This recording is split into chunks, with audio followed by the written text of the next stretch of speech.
Hey, y'all. I want to bring y'all this video while it's on my heart. All right. So listen, narcs and the children. The children, narcs and the children. And I want you guys to think about this, okay? Because a lot of us are now starting to realize that we had narcissistic, well, not we, because I don't have any narcissistic parents, I had never seen this stuff before. But a lot of people are realizing that they had a narcissistic mother or father. I think I have a narcissistic brother, just my opinion. So you've always been around the disorder, and somehow you gravitate towards people that have the disorder or really strong traits. They tend to gravitate to you, and you tend to gravitate to them, right? So this is something I want you guys to think about, okay? When you're talking about children, whether they're narcissistic or not, when you talk about children, there are things to take under consideration, as we all know. The environment itself, the people that's in it, also the structure in the home. Okay, is there any kind of structure there? All right, are there consequences? Are the children being disciplined? Are they being talked to? Are they being nurtured? Are children, because nowadays narcissistic, look, this is one thing that narcissistic mothers will say. They'll say something like, and they'll say this to the child, my only responsibility to you is to feed you and put a roof over your head and put clothes on your back. Yeah, that's what they'll say. And a lot of them, that's what they mean. All of those things are transactional. Okay, it requires no emotional attachment to put food on the table, to keep a roof on over somebody's head, and whatever. That requires, that's stuff that money can buy. Okay, but the things that's priceless, the narc can't do it. So listen, just think about this, okay? I'm gonna give you guys some game, okay? The trauma bond. I'm not gonna go deep into it, but listen. The things that have created the trauma bond within narcissistic children and a lot of adults a lot of you guys that haven't done the work, you won't know. You have to go back and think about, what are some things that hurt you as a child? Because the things that hurt you are the things that make the lasting impression on you. Those are the things that you're going to adopt as you grow older. And then you're going to start to incorporate those traits into your personality, right? And into the person that you are. Okay, so these are lasting impressions. Okay, as children, the things that hurt us are the things that make those lasting impressions on us. Okay, but if you don't do the work, you won't know those things that hurt you, that you will never ever forget. Okay, so as children, we're looking at people that's growing up in a dysfunctional environment at a young age. They don't quite know life like we know life. And then the apples don't fall too far from the trees, right? So if I'm a child and I'm only displaying behavior based off of what I see in my environment and how everybody else is, responding and reacting and all of this, I have no direction. So don't come down too hard on the children, all right? The way that the narcs do the children, y'all, let me get into this. Narcs compartmentalize the children just like they do us in the harem. They compartmentalize the children just like they do us in the harem. The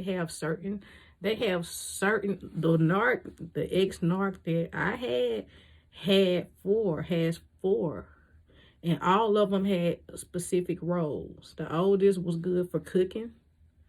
The smartest, which was the second oldest, was good for washing the dishes.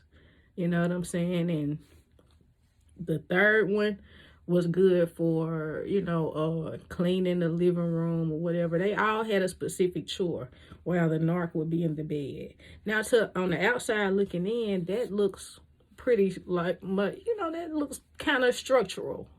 Like it's some structure to it.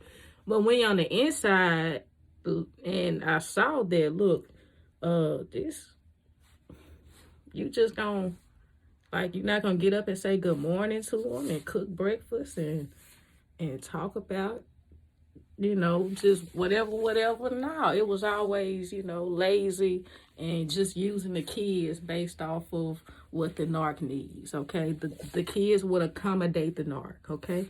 They would pretty much run the house while the narc was emotionally unavailable in the room with all of the lights off, saying, get out of my face, just saying nothing, really no kind of conversation or anything with the children, which was like quite alarming to me. It was something I had never seen, I'm like, wow. But look, as a grade A supply, your job is to take care of the narc, okay? And when you're out of the picture, if they have children, then the children's job is to take care of the narc until they can find somebody to replace you. And even after they find somebody to replace you, they don't expect that person to stay around. So those children always step up because they want to keep the narc in a place of happiness, right? But the narc can never be happy.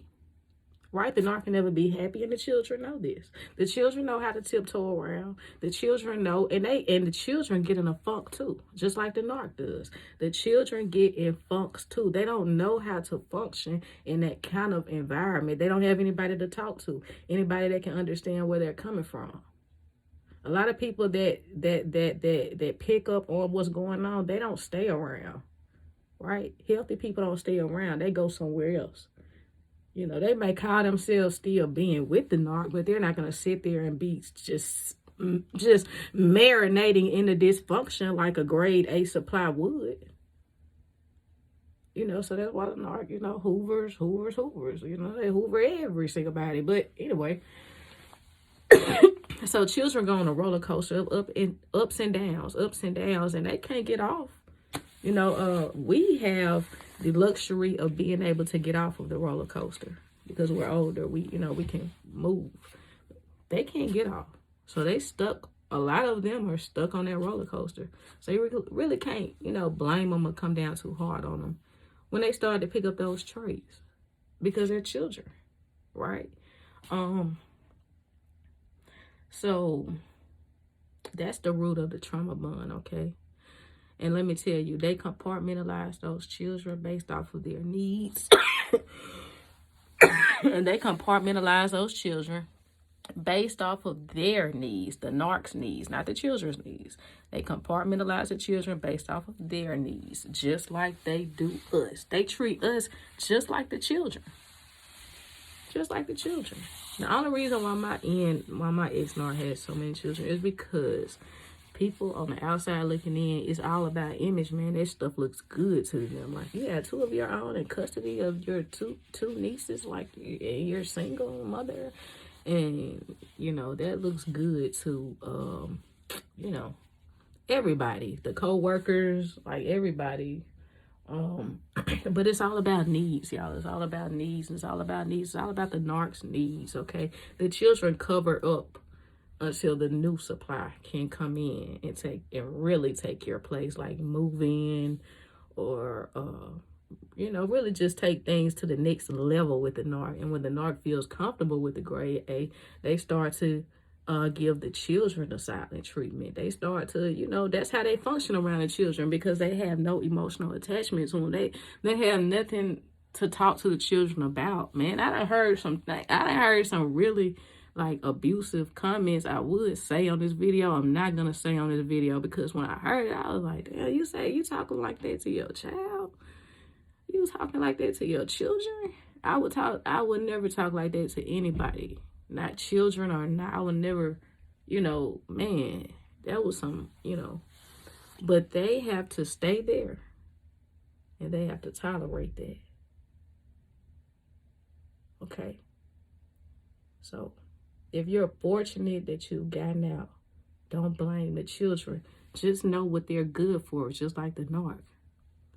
The four my narc had, the oldest, she was responsible for taking care of all the other three. So she was pretty much a mother. She was pretty much playing the role of a mother. The second one was just the smartest A's and B's in the book. No common sense, just book sense. That's it. But she know the dysfunction. All of them know the dysfunction. The third one is going to be a narc. The first one is going to be a narc too. She's going to be just like her mom. The third one is going to be a narc too, but she's going to be one of those narcs to where, man, woo!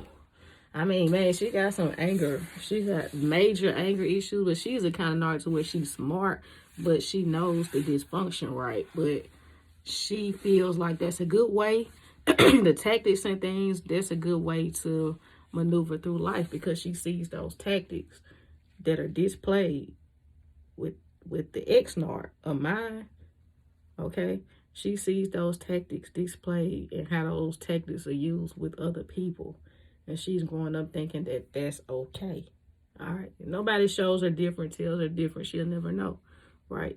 And then the fourth, the youngest, which was the only boy, that's how he had it special. That's the golden child there. If y'all know about the golden children and the scapegoat, y'all want me to do a video on it, put it in the comments. I'll do it. I sure know it. But he's the golden child. So he can do no wrong. He can do no wrong. No wrong. And he said some things to me. I'm not going to go back and repeat or anything, but, yeah. So, yeah, they compartmentalize the children like they do us in the harem, all right? And God bless those children. Y'all pray for those children. Some of them can make it out. Some of them probably can't. Some of y'all made it out. Some of y'all are narcissistic. Some of you guys are spin-offs of narcs. And some of you guys have some of the traits, you know. So I'm talking about strong when I say that, like strong narcissistic traits, all right? But anyway, peace, love, and light to you guys. I love you. I hope you're taking care of yourself. Narcs hate they love me. I'm finna get up and go, all right? I'm finna get up and hit the road. I love y'all. Peace. Love you.